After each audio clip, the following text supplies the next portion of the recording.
in the split. We're going to hand it over to the analyst desk.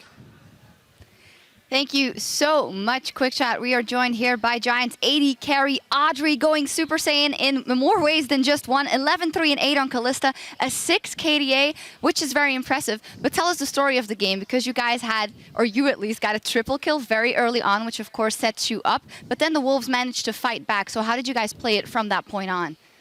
Yeah, like they did a pretty weird dive, which gave me 3 free kills, and I felt like this game is mine now. But then they started focusing me like through the entire game, and they managed to shut me down.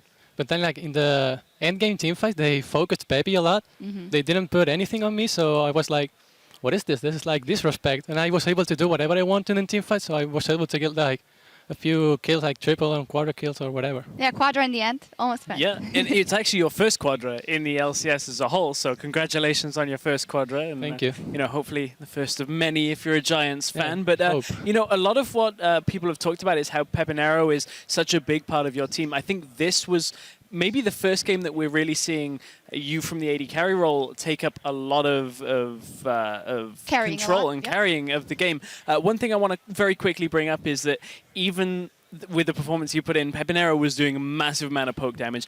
We brought up Odo Amne's damage earlier, 857 per minute on Na. This game, Pepinero, 1,084 damage per minute from that Xerath. But we were talking a little bit during and before the game. How has the addition of Godfred as support been for the Giants? It's harder to communicate because of the language barrier. We have never talked in English before. Some of our English is like a little bit sloppy. We don't always find the right words and stuff.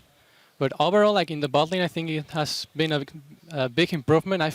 I'm getting pretty well with him. I think we can, like he's the aggressive player I always wanted to play with. So.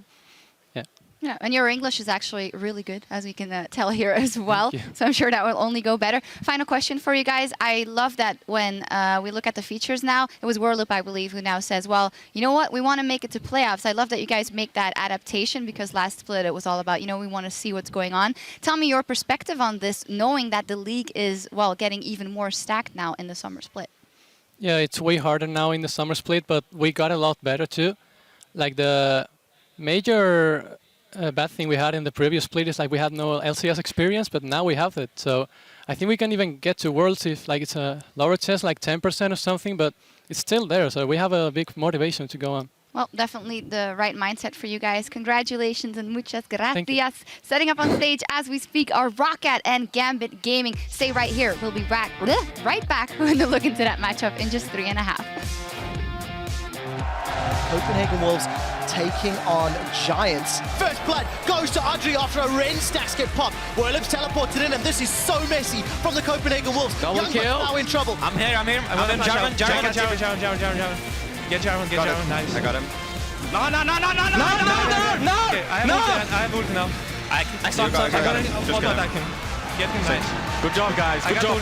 Soren has knocked everybody back to the Wolves, but there's just too much damage from Pepinero. He's Freeze is alive. through them. Freeze untouched with a triple. Nice. Okay, I'm here now. I'm here. You win there. Freeze. Nice.